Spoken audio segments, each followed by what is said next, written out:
Hello, hi guys! Magandang hapon sa inyo lahat.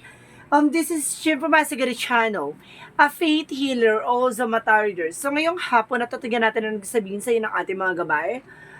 This is monthly gabay for the month of November 2023 for the sign of Sagittarius. So, Sagi, welcome to my channel. Ano kaya ang messages, advices, and spirit guides ang ating masasaga for today's video? Kano naman kayang energy or kaganapan sa buhay ng mga Sagittarius ang ating mahagilap? So guys, this reading is a general reading lamang, hindi lahat makaka-resonate. Kunin lamang po makaka-relate sa inyo and comment down below kung kaninong energy ang ating nasagap. At maraming salamat sa walang sawang pagsuporta sa akin channel. Lalo-lalo na hindi nag-escape ng ads na way pagpalaik yun ng Diyos at may kapal. Siksik digdig na umapawan ng balik sa inyong biyaya. So guys, kumapit ka na. Dahil ito na ang kwento at mensahe sa'yo ng ating mga gabay. Angel Spirit Messages, bigyan mo ako ng isang pasabog at bulabog na mensahe para sa mga kapatid natin sa Sagittarius. There's a Five of Cups, no? There's a regret. May mga pagsisisi or may mga pangihinayang ka dito, no? Na nararanasan with the King of Cups. There's a devoted and supportive person or something you are being devoted, no? Kumbaga sinasabi dito, mahal na mahal mo ang isang tao na yon, kung itong tao na to, kumbaga mahal mo, kumbaga lahat ng pagmamahal at talaga sakripisyo ibinigay mo sa kanya. Kaya nanghihinayang ka at nagsisisi ka sa pagkawala niya. Ganon. So let's see additional messages. And of course, there's a Five of Coins. So some of you guys, there's a financial loss, no? May kumbaga kagipitan or something, nakawala ng finances or bankruptcy or something stress, no? There's a night absorbed by stress, deception, depressions. Kumbaga nai-stress ka kasi kumbaga baon ka na sa utang or puro ka problema pinagdadaanan. Kumbaga tuloy-tuloy ang labas ng finances or pera sa'yo, no? And of course, sinasabi dito, there's a Seven of Wands. Protect your power, protect your energy. Bakit? Bakit sa'yo nangyayari in lahat ng ito? There's a Palace of Coin, no? Kumbaga, there's a Seven of Wands. You need to protect your power, you need to protect yourself. A Palace of Coin represent abundance, and of course, a blossoming abundance coming in for you, no? What is the Five of Cups? What is the Five of Cups? There's a Three of Swords. Kumbaga, talaga nasaktan ka, no? Sa pagkawala or kumbaga, nasaktan ka kasi nagkaroon kayo talaga ng separation or something, pagkawala niya talaga, no? So, let's see what is the King of Cups.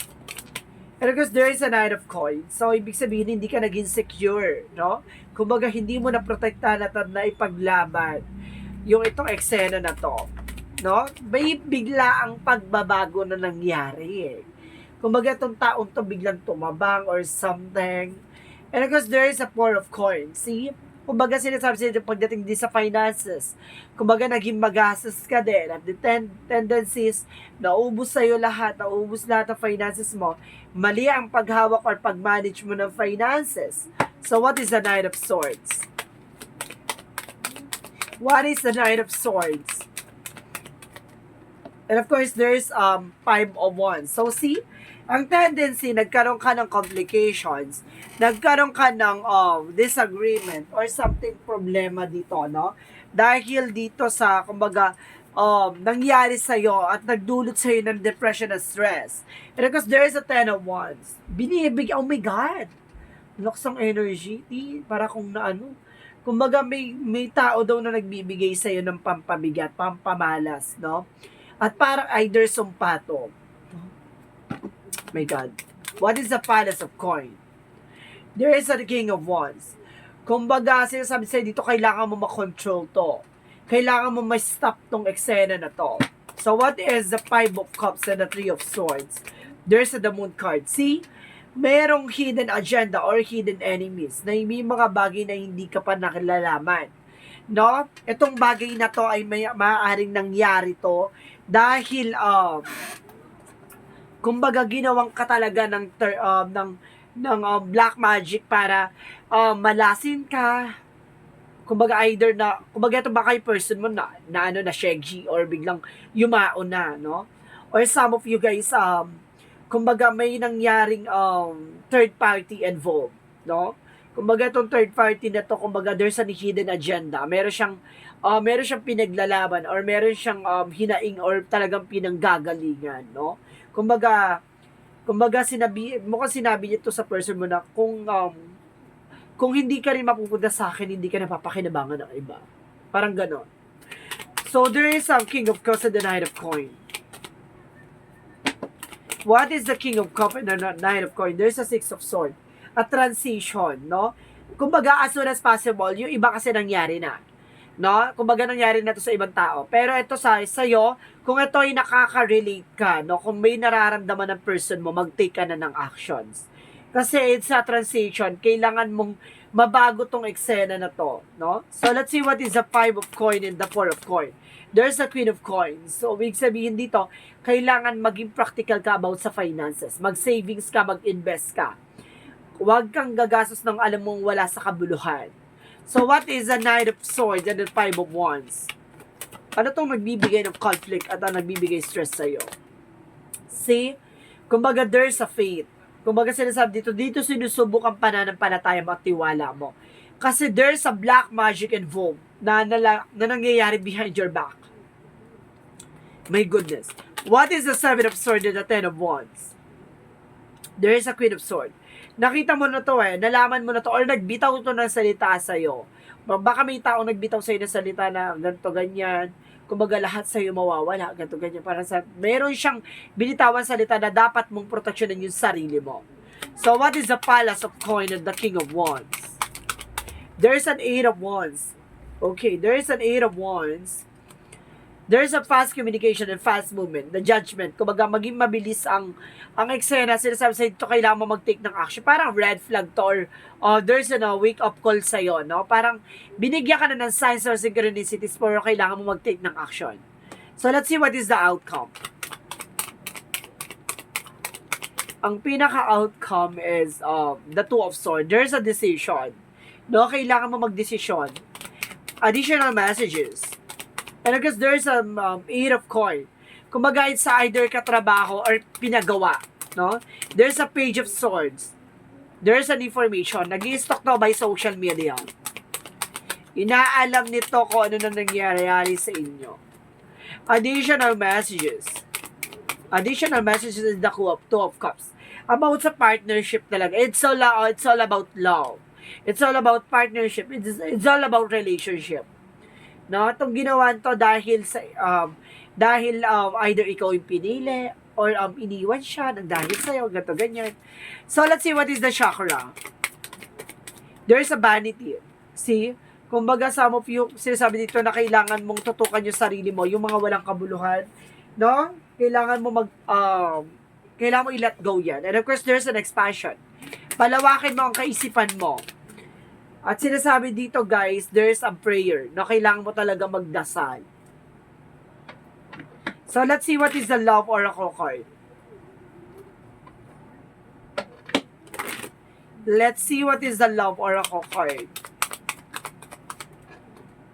There's a lightning. So sudden, there's a shocking news or shocking surprises or sudden changes, no?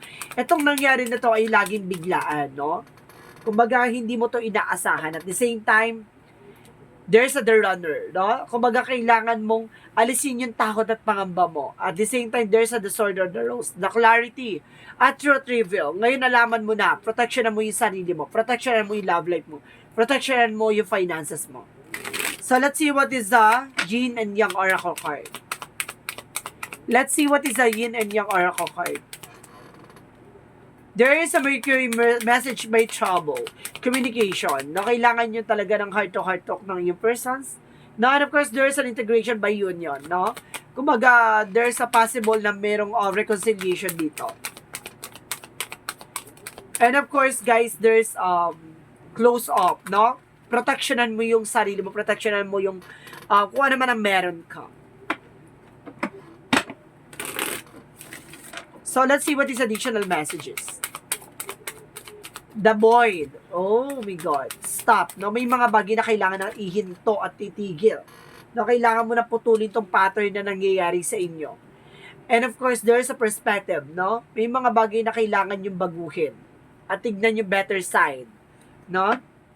Baguhin yung perspective o yung mindset. Let's see what is additional messages.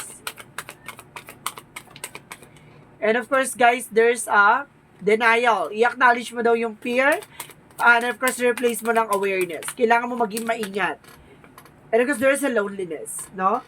May mga bagay na nangyayari sa'yo na kailangan mo talaga ng kaagapay o tulong, no? So, ang sinasabi sa'yo dito na hindi ka nag-iisa. So, let's see what is additional messages. There's a school, no? Some of you, there is an answer sa mga bagay na hinahanap mo yung kasagutan. And of course, there's a study. So, research, no? May mga bagay na kailangan mong alamin at suddenly magkakaroon ka ng clarity as soon as possible. Let's see what is Arcangel Raphael. Sinasabi ni Arcangel Raphael dito. Let's see. There's a yes. So, there's a possible yes na kung ano man yung nasa isip mo, ito yung sinasabi niya. There's a yes. What is this energy? Man holding a coin. So, some of you yung asawa mo, if you are women, kumbaga siya yung mahawak ng finances. If you are a man, kumbaga ikaw yung mahawak ng finances. And because there's this angel of strength, no? Kumbaga palakasin ng confident, palakasin ng sarili mong kakayanan, palakasin ng kumbaga paniniwala at kaalaman. And of course, there's a door to the value, no? Maraming finances ako nakikita dito. Kumbaga either baka maraming masayang, no? Kumbaga may pintuan sa inyo para magkaroon kayo na masagana with the palace of coin. Kumbaga tendency magkaroon ng bankruptcy, kailangan nyo agapan to. So let's see what is the Montology. Okay, Montology represent what you need to release. See? Ano ba yung kailangan mong i-release? No? Yung negativity and toxicities, also a black magic involved. And of course, I told you so. A time for healing. Kailangan mo talaga ng healing session. What is the Jesus loving quotes? My God. Diba? It's all about healing. So, what is the Jesus loving quotes? With God, all things are possible. So, walang imposible pagdating kay God, no? Kumbaga, sinasabi sa'yo dito na maniwala ka lang, walang imposible sa lahat ng bagay. So, what is additional messages for angel spirit? There's an inner truth, no? Parang may katotohanan dito sa likod na nangyayari sa inyo. And of course, there is playtime environment. Some of you, kumbaga, maaaring may kinalaman din yung toxic family or toxic friends. And of course, there's a taking action. Kailangan mong kumilos, no? Kailangan mong kumilos at gumalaw at kailangan mong solusyonan. What is Archangel Michael messages for you? And of course, sinasabi sa'yo dito, keep your eyes on your target and attention, no? Kailangan mo, doon ka lang sa kung ano man gusto mong gawin sa buhay mo, no? And of course, take time to making decision, no? Pag-isipan mo bago ka mag-desisyon. And of course, focus sa bond-defined perfect health. Kailangan mo mag-focus sa kalusugan mo. What is the Romance Angels? Free yourself. No? Kumbaga sinasabi, it's time to take back control of your life. No? Kumbaga sinasabi sa'yo dito na kailangan mahalin mo yung sarili mo, pahalagahan mo sarili mo. Additional messages of life. And of course, what is the angel's number? What is the angel's number? Angel's number represent a 99. I am courageous. It's time to get to work on the realization of your soul missions in life. You have a higher purpose in life that is your and only yours to fulfill and unleash your true power. So, ibig sabihin dito, ikaw lang yung makakasolusyon, ikaw lang makakagawa ng paraan para makaalis ka sa situation, no? Kumbaga, gamitan mo yung power mo, either yourself, no? Para makaalis ka dyan sa situation. It's time to get to work on realization. Kailangan mong pag-isipan at kailangan mong paghandaan. And of course, dance of the reading of life. Today, I find the joy in my heart. I lighten my life by releasing what I no longer need. I align myself with who I am and gently acknowledge who I am not.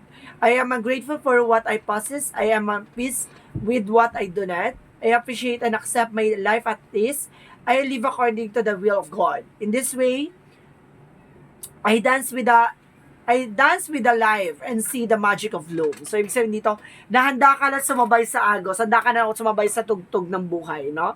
Kumbaga, may mga bagay na kailangan mo tigilan at, kumbaga, putulin yung pattern, no? Bago ka ulit magpatuloy. So, sinasabi dito, it's time to take an action. And of course, kumbaga, sinasabi dito na kailangan mo tanggapin sa sarili mo yung mga bagay na dapat mong gawin as soon as possible. So, this is a monthly gabay for the month of November 2023. For the sign of Sagittarius. This reading is a general reading lamang, hindi lahat makaka-resonate. Kunin lang po makaka-relate sa inyo and comment down below kung kaninong energy ang ating nasagap. And of course, maraming salamat sa walang sawang pagsuporta sa aking channel. Lalong-lalo na hindi nag-skip ng ads. Naway pagpalain kayo ng Diyos at may kapal. Siksik, diglig, nag-uumapaw, manumbalik sa inyong biyaya. Maraming salamat and see you in the next video. Bye-bye and babush.